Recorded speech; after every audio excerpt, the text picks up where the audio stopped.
আসসালামু আলাইকুম। বর্তমানে বাংলাদেশে একটি ভয়াবহ রোগের আউটব্রেক হয়েছে, যা নিয়ে আমরা সবাই খুব আতঙ্কে আছি। এই রোগটির নাম হাম বা মিজলস। আজকে এই রোগটি নিয়ে আলোচনা করব। আমি ডাক্তার আলপনা জাহান, নবজাতক ও শিশু রোগ বিশেষজ্ঞ হিসেবে আছি। হাম বা মিজলস সাধারণত মিজলস নামক একটি ভাইরাস দিয়ে হয় এবং এটি খুবই মারাত্মক সংক্রামক ব্যাধি বা ছোঁয়াচে রোগ।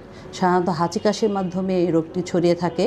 এমনকি একটি শিশু হামে আক্রান্ত হলে একই সাথে 18 বা 20 জন শিশুকেও আক্রান্ত করতে পারে। যাদের হাম হয়েছে, কোনো বাচ্চা যদি হাম হয়ে থাকে তাহলে তাকে 3 থেকে 5 দিন, র্যাশ ওঠার 3 থেকে 5 দিন পর্যন্ত তাকে আসলে আইসোলেট করে আলাদা রাখতে হবে, যাতে অন্যান্য বাচ্চাদের এই হামটি না ছড়ায়। সাধারণত উচ্চমাত্রায় জ্বর, ঠান্ডা কাশি, চোখে ময়লা আসা এবং জ্বরের 4র্থ বা 5ম দিনে শরীরে লাল লাল র্যাশ ওঠা এই রোগের উপসর্গ।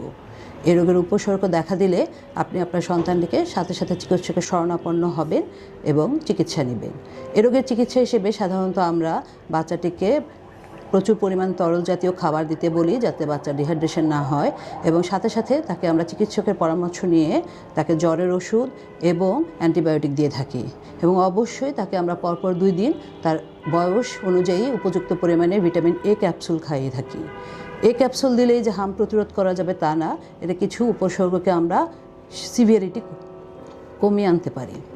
হামের জটিলতা হিসেবে বাচ্চাটির নিউমোনিয়া, কান দিয়ে ময়লা আসা বা কান পাকা, চোখ দিয়ে ময়লা আসা, চোখ দিয়ে পানি কমে যেয়ে রাতকানা রোগ, তার সিভিয়ার অপুষ্টি, রোগ প্রতিরোধ ক্ষমতা কমে যাওয়া এবং ব্রেনের প্রদাহ সহ আরও অনেক সমস্যা হতে পারে।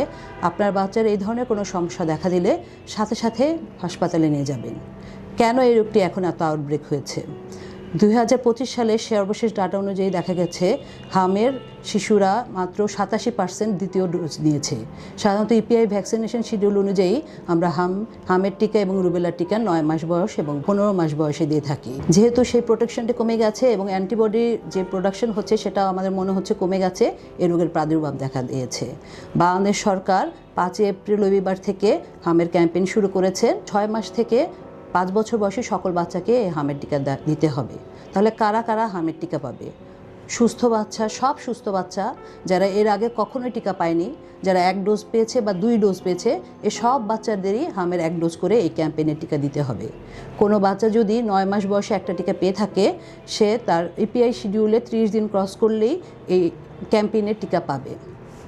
6 মাস যদি না হয়ে থাকে, আমরা 6 মাস পর্যন্ত অপেক্ষা করব এবং 6 মাস বয়স থেকে এই রোগের টিকা আমরা হামের ক্যাম্পেইনে অনুযায়ী দিব।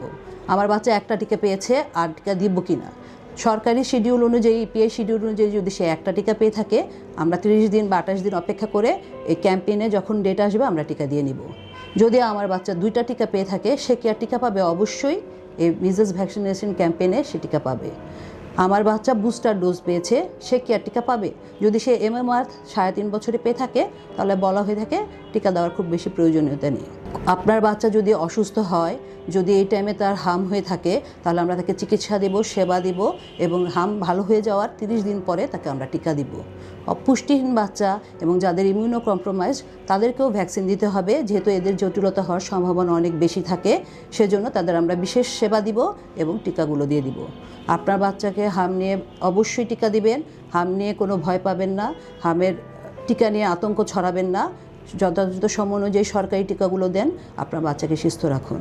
যদি হামের টিকা নিয়ে কোনো প্রশ্ন বা হামের চিকিৎসা নিয়ে কোনো প্রশ্ন থাকে, আমাদের সাথে যোগাযোগ করতে পারেন। ধন্যবাদ।